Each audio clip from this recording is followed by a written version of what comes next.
Howdy folks, welcome back to another day of Sudoku. Let's see what we have. We have a hard puzzle today. Alright, let's see what we have. Let's dive into it. I like looking for pairs. The fruit is lovely, but I see a pair of 5s and a pair of 9s. So this pair of 9s here is going to help me over here in this left quadrant, left cube. Can't have a 9 in the top, can't have a 9 in the bottom. One spot left for the 9. Also have a pair of 9s going down vertically.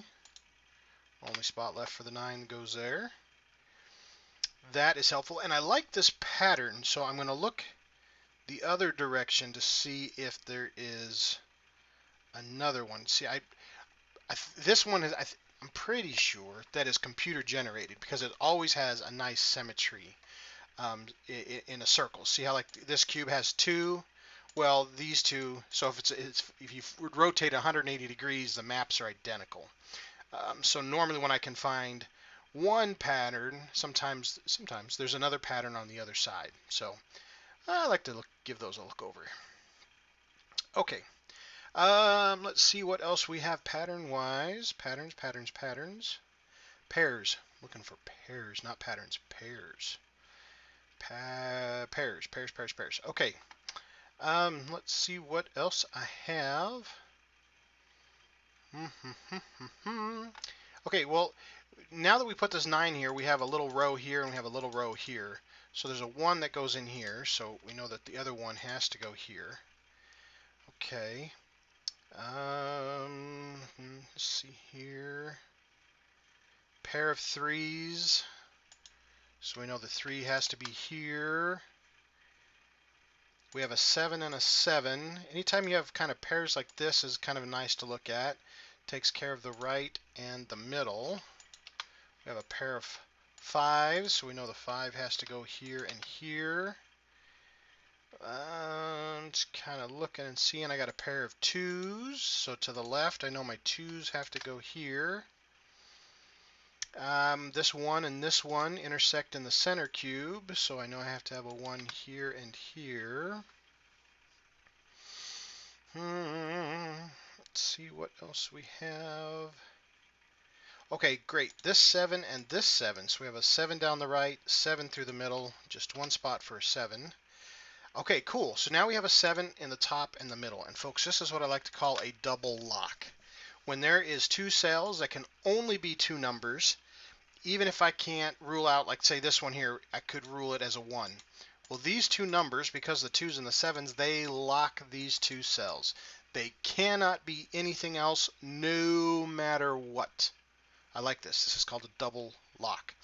Okay, now I do see a 1, 5, and an 8. 8 and a 5. Now that tells me these 2 cannot be a 1, 5, and an 8. This is a triple lock. I have been looking for one of these fellers for a long time. All right, so 1, 5, 8, 1, 5, 8, and 1, 5, 8. These guys are triple locked. Same thing, because this 1, 5, and 8 cannot be here in these 2. There's only 3 cells left, 3 numbers. They have to be locked in there, folks, no matter what we do. That tells me that the remaining 2 numbers, which looks like a 4 and a 9, have to go here. A 4 and a 9. So I'm looking horizontally here. I don't have any help, but this 4 and 9 is going to do 2 things for me. It's going to create a double lock again. This is cool. I can't tell you how excited I am to see this particular fascination here. I've been looking for years for a triple lock scenario, and there it is, folks. I am so excited. Now this 4 comes up through the center. Now these 2 create what I call a ghost row or a ghost column, which tells me this right here cannot be a 4. No matter how much I like to have it be a 4, because 4 has to be in one of these 2, it cannot be here. So therefore, this is the only spot left in this upper cube. Can't have a 4 through the middle, and one of these 2 is going to be a 4, so I can't have a 4 in the right. So only one spot left for my 1. Now I got 2 numbers left here, which is a 2 and a 6. Is that right? 2 and a 6. 2, and a 6. Now those create ghost rows and columns as well, and double locks. So I have a 2 now across the top. I have a 2 up the left side. So one of these 2 is going to be my 2. Now I have a 2 in the center cube in the left. I got one of these 2 through the center, and I have a 2 across the top. So these ghost rows are very, very important in hard and very hard puzzles. You've got to use these pencil marks to make sure to map them out, or you won't be able to project where they could be and not be. So very, very important to keep these pencil marks up. Okay, now there's also something called a crisscross pattern. In these hards and very hards, crisscross patterns are very important. So if you see that this 2, not worried about the 7, but the 2 can only be in the right 2 cubes in this bottom, or the right 2 spots in this bottom cube. And if you look up in the top, the 2 has to be in the right 2 as well. So if we have this is called a crisscross pattern. If you look at the center cube, 2 technically could be any one of these 3 spots. But if a 2 is in the middle, down here in the bottom, the 2 has to be in the right. But if the 2 is in the right, then the 2 is in the middle. So regardless, because of this, where these 2 are, this is called a crisscross pattern. That tells me here in the center cube, you cannot have a 2 in the center or the right because the top or the bottom cube fulfills both of those requirements. Now I also have a 2 in the bottom and the top. So by rules of deduction, this is the only spot left for a 2. Okay. All right. Let's keep a looking here. I like that.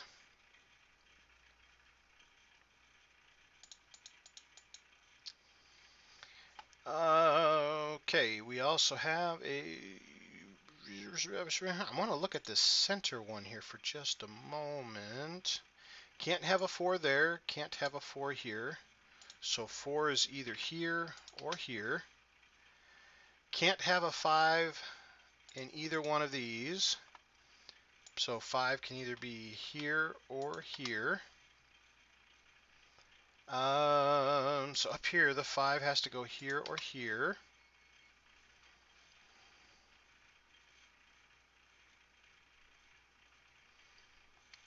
Okay.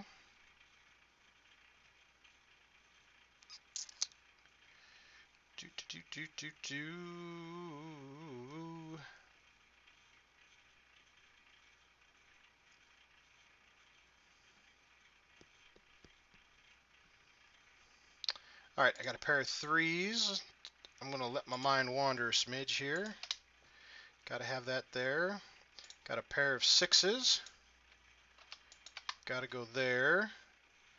Okay, got my 2s and my 7s.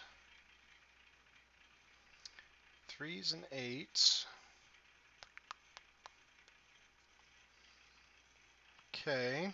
Okay, cool. So I have a 9 down the center. I have a ghost row 9 up the right, and I have a 9 across the top.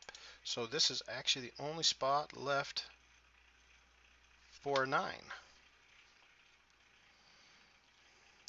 Okay.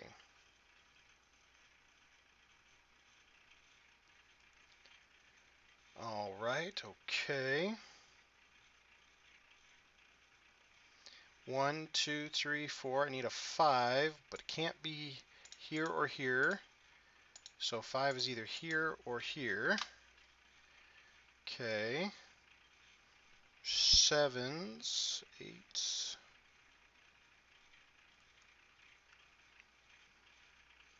Got a pair of 8s up here, so my 8 has to go across the left in the top. Let's see what we have. I'm going to get to the point where I'm going to have to mark out all of these cubes. Okay, we do have a 1 there, so now I can go ahead and clean up my pencil mark. That's one of the things I kind of get myself in trouble with, is not keeping my pencil marks nice and clean. So I do have to be careful on that. 2, 3, 4, 5, 6. Okay, 7. And 8. Okay, 1, 2, 3, 4, 5. 6, 7. Okay, so 8 has to go here. Okay, cool. So this column here is just working on this 1. I can't have a 1 there, and I can't have a 1 here. So the only place left for this column to have a 1 is right there. So let me clean up that pencil mark. And then I do have an 8 and an 8 right there. It tells me this one has to be my 8. Only spot left for the 5 is there, which means this can't be a 5.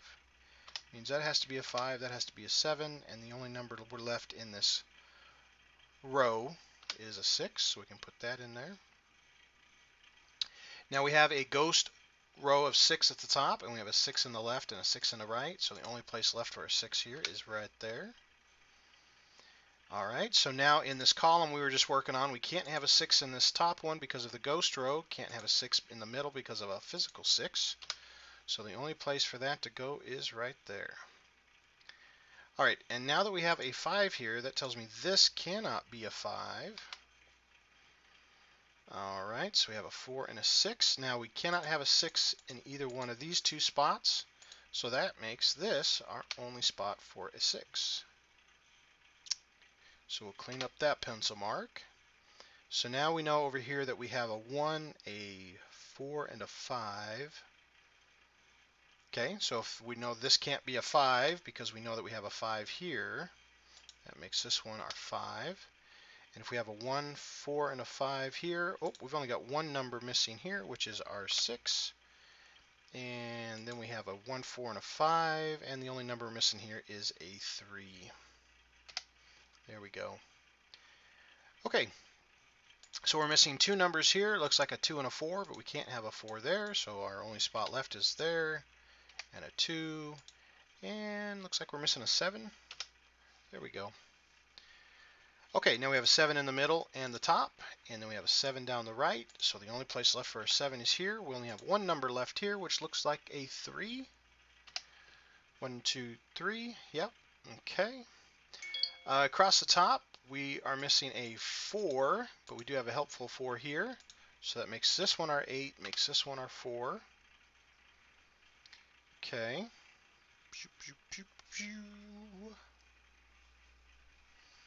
Now we got two numbers missing here. It looks like a 1 and a 2, and we have a helpful 2 right there. So we have a 1 and a 2. Okay, we just have two numbers missing here. 1, 2, we need a 3, and that can be in both spots. 4, 5, 6, 7, 8, and we need a 9. Okay, well we can't have a 9 there, so that makes this one our 3, makes this one our 9. Okay, now let me clean up my pencil mark. All right. We have a 2 and a 7, so it looks like the two numbers are missing here in this row is a 1 and a 4.